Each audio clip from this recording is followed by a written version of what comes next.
Hi, I'm Sherry from Whole Circle Studio, and welcome to the Shoreline Shells Block of the Month and Quilt Sew Along. Today I'm going to give you some tips as you begin to make your fourth Shoreline Shells block, an abstract mussel shell.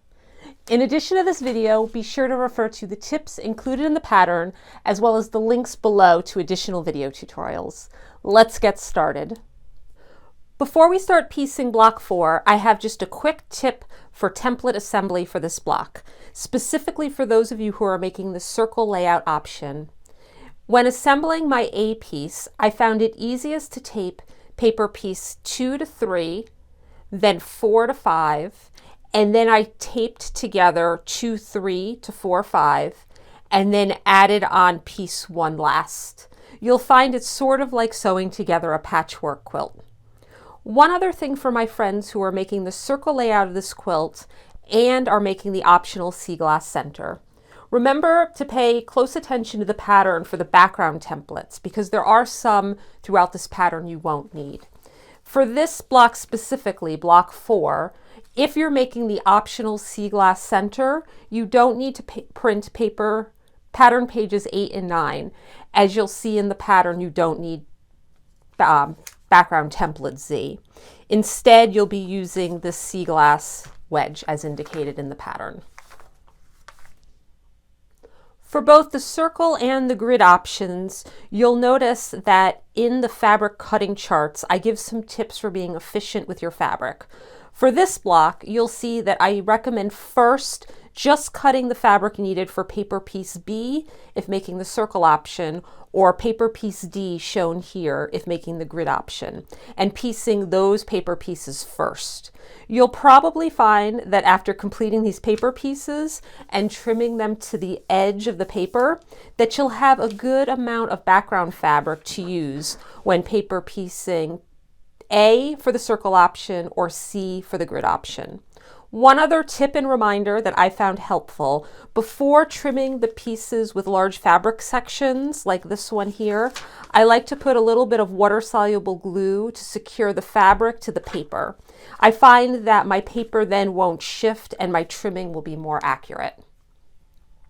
No matter which version of the layout you're making, for the circle or the grid, you'll find that piecing block 4 is a lot like piecing block 2, but it should be more manageable since the paper isn't quite as large and you'll have the practice for making block 2. If you haven't already, be sure to check out the bonus video for block 2, where I give tips for working with large pieces of paper like this one here. I'll link to it below so you can get a refresher if you need it. Once I have my paper pieces ready to join, I use a technique called positioning pinning to achieve precise alignments. Let me show you how. First, I'll put my pieces right sides together. And on this pattern, and throughout all the block patterns for Shoreline Shells, you'll notice small little symbols and dots on some of your paper pieces. And that's where you may want to pay close attention to your alignments if accuracy is important for you. For this block, one of the areas is where the shell sections meet. So anytime that I have seams that I want to match up precisely, this is what I do. I'm going to go ahead and grab my favorite pins. They're the Iris Superfine pins. And I find that positioning pinning works best if you have a very thin pin that doesn't bend easily. And I find this brand does that. I'm going to put the link below. So all pins are very thin, but I find that these are super thin. And the thinner the pin, the less room it's going to take up in our fabric, and just the more accurate we could be. Also, bending pins, if they bend, it's a little bit hard to get, again, precision because things might be a little wonky. So I really like these, again, because they are pretty stiff and easy to use.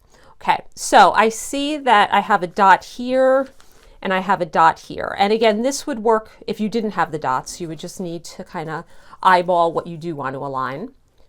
I'm going to go ahead and take one of my pins and stick it through the dot and make sure that it comes right up on the seam. It may take a try or two to do this. Here I could see it's more on the white fabric than it is on the seam. So I'm going to do it again.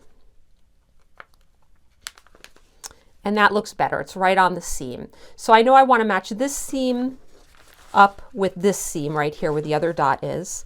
So I'm going to put my pin in. It's good to kind of eyeball. You'll want to be 1/4 of an inch away from the raw edge, just to allow for our seam allowance. We're 1/4 of an inch down from here, 1/4 of an inch down from here. Stick it through. I could see it's coming right up on the dot and right up on the line, so I'm good. So I have them positioned. I'm then going to stick the pin so that it's straight out, not leaning. If it's leaning, then that means that the alignment might be a little bit off. I want it to be just nice and straight.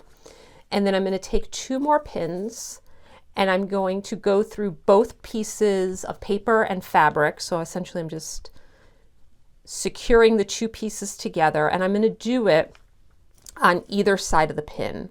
I find that putting 2 pins in instead of 1, 2 on either side of this positioning pin, just makes everything a little bit more accurate.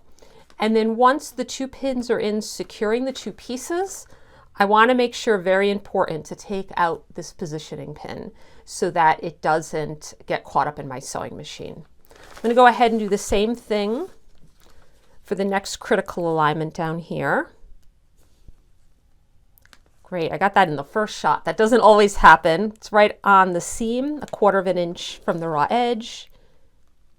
And same thing with here.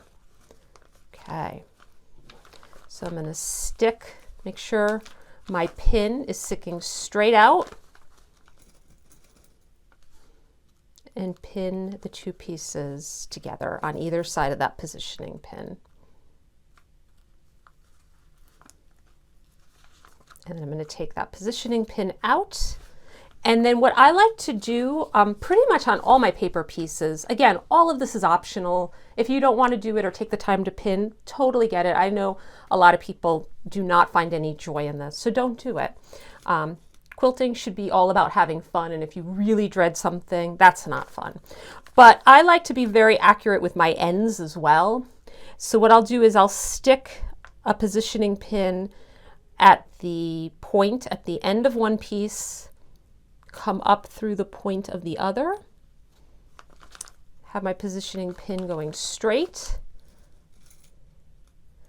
and then pin the 2 pieces together.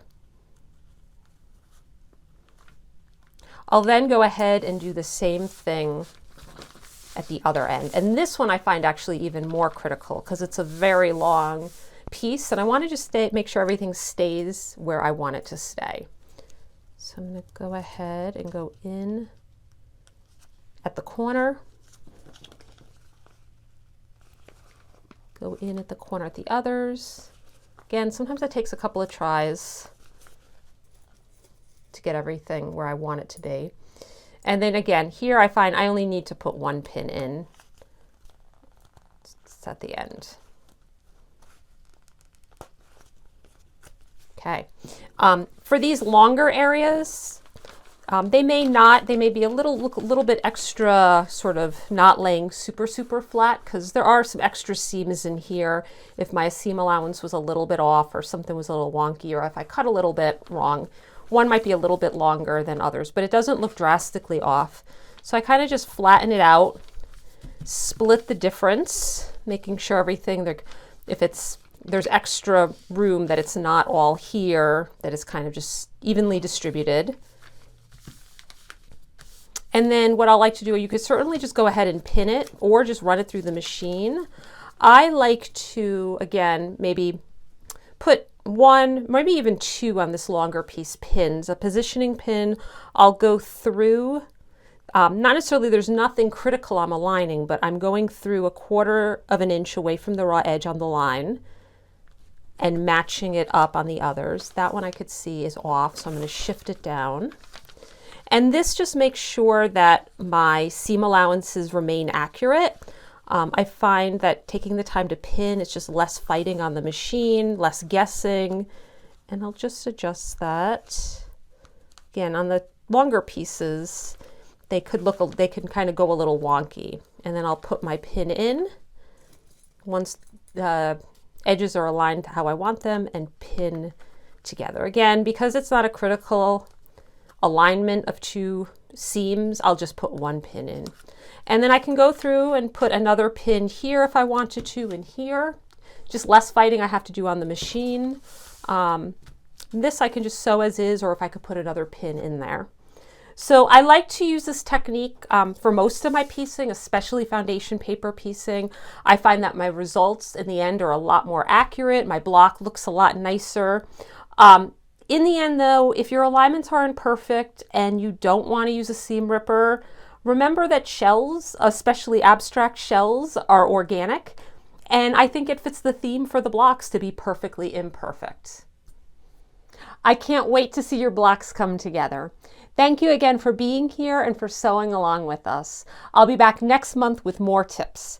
If you have any questions or comments or something you'd like me to show in a future video, please let me know in the comments below. Also, be sure to share your progress on Instagram using the Shoreline Shells hashtags found on the pattern so we can check out what you're working on. Or I'd love for you to email me photos of your block. My email address can be found in the pattern. See you next month and happy sewing.